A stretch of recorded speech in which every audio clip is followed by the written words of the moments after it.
Hi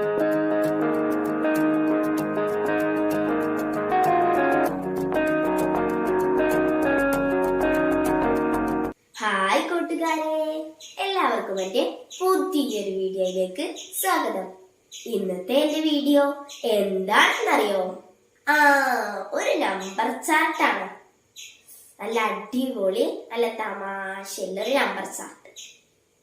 അപ്പോ ഈ number chart നിങ്ങൾക്ക് സ്കൂളിലും സബ്ജിലേക്കും ഒക്കെ പോവാൻ പറ്റിയ ഒരു നമ്പർ ചാർട്ടാണ്.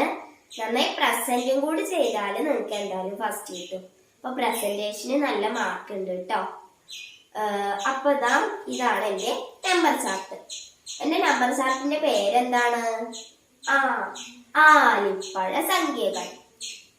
നമ്പേഴ്സ് ഒന്നും ക്ലിയർ ആവുന്നില്ലെങ്കിൽ ഞാൻ ഈ വീഡിയോയുടെ അവസാനമായിട്ട് ഇതിന്റെ ക്ലിയർ ആയിട്ടുള്ള ഒരു ഫോട്ടോ നിങ്ങൾക്ക് തരാം. അപ്പോ അതിന് ഞാൻ പറഞ്ഞ കാര്യങ്ങളൊക്കെ ഒന്ന് കേൾക്കണം. അപ്പോഴാണ് എനിക്ക് അത് കറക്റ്റ് ആയിട്ട് ചെയ്യാൻ പറ്റുള്ളൂ. അപ്പൊ ആലിപ്പഴ സംഖ്യകൾ എന്നാണ് ഹെഡിങ് കൊടുത്തിട്ടുള്ളത്. അപ്പോ അങ്ങനെ ഹെഡിങ് കൊടുക്കാൻ ഒരു കാരണമുണ്ട്. ആ കാരണം ഞാൻ ഇപ്പൊ പറയില്ല, ഈ വീഡിയോയുടെ അവസാനം പറയും. ചിലപ്പോ ചിലവർക്കൊക്കെ ഈ വീഡിയോയുടെ അവസാനം ആവുമ്പോ തന്നെ മനസ്സിലാവും. അപ്പോ ഞാൻ ഒന്നും കൂടി പറയാം എന്താണ് ഈ ഹെഡിങ് കൊടുക്കാനുള്ള, ഈ തലക്കെട്ട് കൊടുക്കാനുള്ള കാരണം എന്ന്. അപ്പൊ നമുക്ക് ആലിപ്പഴ സംഖ്യകൾ നമുക്ക് നോക്കാം. ഈ ഒരു നമ്പർ ചാർട്ട് എങ്ങനെ വന്ന് എങ്ങനെ ചെയ്യാം നമുക്ക് നോക്കാം. ആദ്യം ഞാനൊരു സ്കെയിൽ അങ്ങെടുത്ത് ഫുള്ള് കോളങ്ങൾ വരച്ചു. ആകെ നിറച്ചും കോളങ്ങൾ വരച്ചു കേട്ടോ. ഈ ഹെഡിങ് അല്ലാത്ത ഭാഗം മൊത്തം കോളം വരച്ച് ഫുള്ളും കോളങ്ങളായി. ഇനി നമ്പേഴ്സ് എഴുതുമ്പോൾ ഓരോ കോളത്തിൽ ഓരോ നമ്പേഴ്സ് ഓരോ കള്ളി ഇടവിട്ടിട്ടൊക്കെയാണ് ഞാൻ എഴുതിയിട്ടുള്ളത്. കുറച്ച് 2-3-4 കള്ളിയൊക്കെ ഇടവിട്ടിട്ടാണ് ഞാൻ എഴുതിയിട്ടുള്ളത്. അത് ഞാൻ ഈ വീഡിയോയുടെ അവസാനം അതിന്റെ ഫോട്ടോ കാണിച്ചു തരാം. അപ്പോ നമ്മൾ ആദ്യം ഒരു സംഖ്യ എടുക്കുക. അപ്പൊ ഞാനിവിടെ എടുത്തിട്ടുള്ളത് 15 ആണ്. ഏതെങ്കിലും നിങ്ങൾക്ക് ഇഷ്ടപ്പെട്ട, നിങ്ങൾക്ക് ഏറ്റവും ഫേവറേറ്റ് ആയിട്ടുള്ള സംഖ്യ തന്നെ എടുക്കാം. എന്റെ ഫേവറേറ്റ് അങ്ങനെയൊന്നും ഇല്ല, എനിക്ക് ഇഷ്ടപ്പെട്ട ഒരു സംഖ്യ എടുത്തു. 15 ആണ് ഞാൻ എടുത്തത്. അപ്പോ 15 ഒരു ഓഡ് നമ്പർ ആണോ ഈവൻ നമ്പർ ആണോ, അഥവാ ഒറ്റ സംഖ്യയാണോ ഇരട്ട സംഖ്യയാണോ? 15 ഒരു ഓഡ് നമ്പർ ആണ്, ഒറ്റ സംഖ്യയാണ് അല്ലെ? ഈ ഒരു നമ്പർ ചാർട്ട് ചെയ്യാൻ ഉദ്ദേശിക്കുമ്പോൾ നിങ്ങൾ പ്രത്യേകമായിട്ട് ശ്രദ്ധിക്കേണ്ട ഒരു കാര്യം, നിങ്ങൾ മസ്റ്റ് ആയിട്ടും മൾട്ടിപ്ലിക്കേഷൻ ടേബിൾ അറിഞ്ഞിരിക്കണം. മസ്റ്റ് ആയിട്ടും മൾട്ടിപ്ലിക്കേഷൻ ടേബിൾ അറിഞ്ഞാല് നമുക്കിത് വളരെ സിമ്പിൾ ആയിട്ട് ചെയ്യാൻ കഴിയും. അപ്പോ എനിക്ക് ഇഷ്ടപ്പെട്ട സംഖ്യ ഏതായിരുന്നു? 15. 15 ഒരു ഓഡ് നമ്പർ ആണ്, ഒറ്റ സംഖ്യയാണ്. അപ്പൊ എന്താ ചെയ്യണ്ടേ? ഒറ്റ സംഖ്യ വന്നാൽ കേക്കട്ടാ, ഒറ്റ സംഖ്യ വന്നാൽ അതിനെ 3 കൊണ്ട് ഗുണിച്ച് 1 കൂട്ടുക. അപ്പൊ ഞാൻ ഇവിടെ ചെയ്ത് കാണിച്ചു തരാം. ഒറ്റ സംഖ്യ ഏതാ നമ്പർ? 15 അല്ലേ? ഇപ്പൊ 15 വന്നാൽ 15 അതിനെ 3 കൊണ്ട് ഗുണിച്ച് ഇൻറ്റു 3 അതിനെ 3 കൊണ്ട് ഗുണിച്ച് 1 കൂട്ടുക. 15 ഇൻറ്റു 3 അതിനെ 3 കൊണ്ട് ഗുണിച്ചാൽ എത്രയാണ്? 15 ഇൻറ്റു 3 വരുന്നത് 45 ആണ്. 15 ഇൻറ്റു 3 45. അത് കൂടെ 1 കൂട്ടണ്ടേ?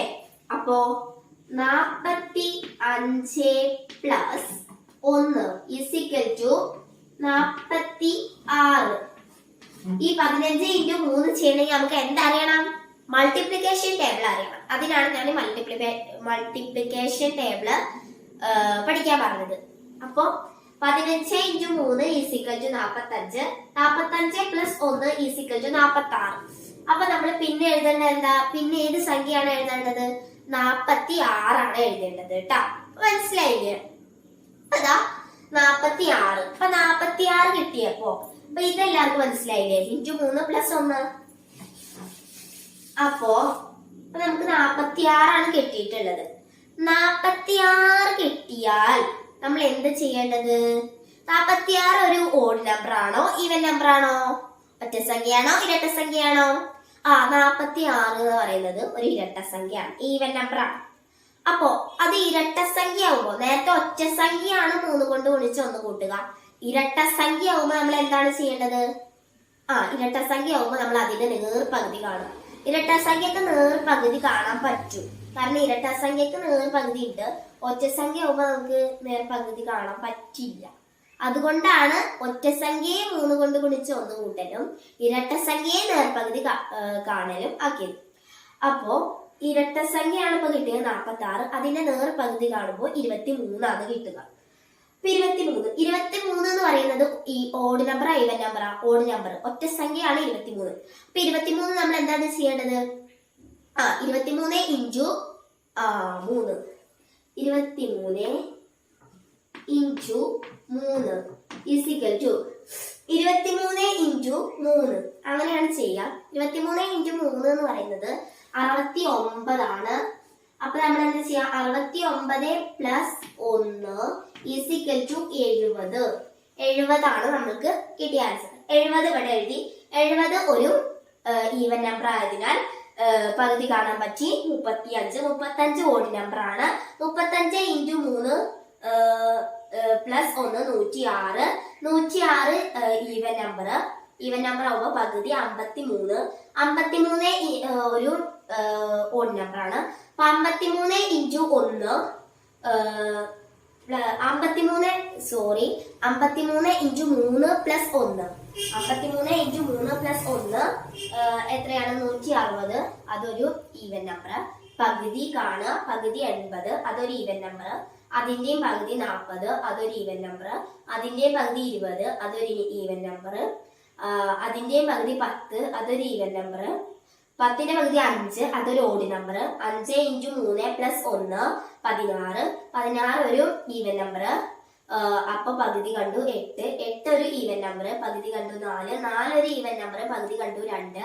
2 ഒരു ഈവൻ നമ്പർ. പകുതി കണ്ടു 1. അപ്പൊ ഇതിന്റെ ഗുണപാഠം എന്ന് പറയുന്നത് നമ്മൾ ഏതൊരു സംഖ്യ എടുത്താലും അത് അവസാനം അങ്ങനെ കയറി കുറഞ്ഞ് അങ്ങനെ കുടിച്ച് കുറച്ച് അങ്ങനെ കുറെ ചെയ്ത് ഇപ്പൊ നമ്മൾ ചെയ്തില്ലേ? ഓഡ് നമ്പർ കിട്ടുമ്പോ അതേ ഇൻറ്റു 3 പ്ലസ് 1 ഈവൻ നമ്പർ കിട്ടുമ്പോ നേർപകുതി കാണാം. അങ്ങനെ ചെയ്ത് പോയ അവസാനം നമുക്ക് എന്താ ഉത്തരം കിട്ടുക? 1 കുട്ടൻ നമുക്ക് കിട്ടും. അവനെ കിട്ടും. അപ്പൊ നമ്മളിപ്പോ ഓഡ് നമ്പർ അല്ല ചെയ്തത്. അപ്പൊ ചിലർക്ക് സംശയം, ഈവൻ നമ്പർ ചെയ്താൽ അങ്ങനെ കിട്ടുമോ? കിട്ടും. ഇപ്പൊ ഞാനൊരു ഈവൻ നമ്പർ, എനിക്ക് ഇഷ്ടപ്പെട്ട ഒരു ഈവൻ നമ്പർ 12 എടുത്തു. ഇപ്പൊ ഈവൻ നമ്പർ ആയ കാരണം പകുതി കണ്ടു 6. 6 ഒരു ഈവൻ നമ്പർ അല്ല. അതിന്റെ പകുതി കണ്ടു 3 നോക്കിയപ്പോ ഈവൻ നമ്പർ അല്ല, അങ്ങ് ഓഡ് നമ്പർ ആയിപ്പോ. അപ്പൊ എന്താ ചെയ്യാ? 3 into 3 plus 1. 3 into 3 is equal to 9 plus 1 10. അപ്പോ 10 കിട്ടിയത്. അപ്പോ എല്ലാവർക്കും ഇങ്ങനെ ഇത് പോയ 1ലേക്ക് എത്തും. കണ്ടില്ലേ? അപ്പൊ ഇങ്ങനെ എല്ലാവരും ചെയ്ത് നോക്കണം. അവസാനം ഇത് 1ലേക്ക് തന്നെയാണ് എത്തുക. എല്ലാവർക്കും മനസ്സിലായില്ലേ? ഈ നമ്പർ ചാർട്ട് നിങ്ങൾ സ്കൂളിലേക്കും സബ്ജക്റ്റിലേക്കും ഒക്കെ പോകാൻ പറ്റും. എല്ലാവർക്കും ഇഷ്ടമായില്ലേ ഈ തമാശ നമ്പർ ചാർട്ട്? എന്റെ യൂട്യൂബിൽ ഇങ്ങനെ കുറെ തമാശ നമ്പർ ചാർട്ട് ഒക്കെ ഉണ്ട്, പസിലൊക്കെ ഉണ്ട്. അത് കാണാത്തവരെ കാണാം. ഇതൊക്കെ ചെയ്താൽ നിങ്ങൾക്ക് സബ്ജക്റ്റിലെ പോലൊക്കെ ഫസ്റ്റ് കിട്ടും. പ്രസന്റേഷൻ നന്നായിരിക്കണം. പ്രസന്റേഷനാണ് മാർക്ക്. അപ്പോ സബ്സ്ക്രൈബ് ചെയ്യുക, ലൈക്ക് ചെയ്യുക, ഷെയർ ചെയ്യുക. അപ്പൊ ഞാൻ അവസാനം ഒരു കാര്യം പറയാന്ന് നിങ്ങളോട് പറഞ്ഞിട്ടുണ്ടായിരുന്നില്ലേ? എങ്ങനെയാണ് ഈ ഒരു തലക്കെട്ട് ആലിപ്പഴ സംഖ്യകൾ എന്ന് വന്നത്? അപ്പൊ ഇതെങ്ങനെ വന്നതെന്നറിയോ? ആലിപ്പഴം എന്ന് പറഞ്ഞാൽ എന്താ? ഇങ്ങനെ നേരെ വീണിട്ട് താഴത്തെത്തുമ്പോ ചിതറി ഇങ്ങനെ പോയില്ലേ? അതേപോലെ അല്ലേ ഇത് കാണാന്? അങ്ങനെ വന്ന് വീണ് ചിതറിയിട്ടാണ്ട് പോകൂലേ? അതേപോലെ തോന്നില്ലേ? ഇത് കണ്ടപ്പോ അതേപോലെയൊക്കെ തോന്നി. അത് കാരണമാണ് ഞാൻ ആലിപ്പഴ സംഖ്യകൾ എന്ന് പേരിട്ടത്. ഇതാർക്കെങ്കിലും മനസ്സിലായോ? ഇത് കാരണമാണ് ഇങ്ങനെ പേര് വന്നതെന്ന് മനസ്സിലായപ്പോ നല്ല കയ്യടി. അപ്പൊ അതുപോലെയുള്ള അങ്ങനത്തെ വീഡിയോ ആയിട്ട് ഞാൻ ഇനിയും വരാട്ടോ. അപ്പൊ ചാച്ചാ, ബൈ.